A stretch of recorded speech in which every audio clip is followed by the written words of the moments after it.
ওসমান হাদিকে গুলি করার 3 দিন আগে কাকরাইলে আমি গাড়ির শোরুমে গিয়েছিলাম। বিজনেসের অ্যাগেনস্টে লোন নিয়ে আমি একটা গাড়ি নিতে চেয়েছিলাম ওর জন্য। ও আমাকে ডেকে বললেন, ভাই আপনি যে আমাকে লোন করে গাড়ি করে দিবেন, এটা তো আর গাড়িতে লেখা থাকবে না, মানুষ মনে করবে জুলাই বিক্রি করে আমি গাড়ি কিনেছি।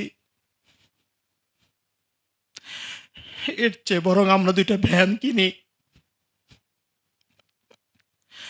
ঢাকা 8-এর শহরের মধ্যে আসুন, আমরা ভ্যানে করে করে মানুষের কাছে যাব। ইনকিলাব কাল মঞ্চ একটা ভ্যানও কিনেছিল, এখনো আছে, নাম দিয়েছিল শাহবাগ এক্সপ্রেস। আমি গাড়ির শোরুমে গিয়েও ফেরত আসছি, আমি গাড়ি কিনি নাই। বাংলাদেশের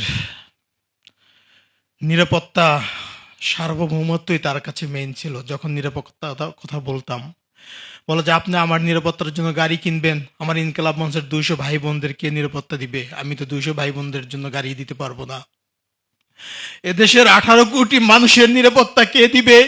এর চেয়ে আসেন আমরা একটা ইনসাফের রাষ্ট্র কায়েম করি, 18 কোটি মানুষ নিরাপত্তা পাবে, এই রাষ্ট্রে আর কাউকে নিরাপত্তা নিয়ে টেনশন করতে হবে না। তার 3 দিন পরেই ঘাতকের বুলেট ওসমান হাদির জীবন কেড়ে নিয়েছে।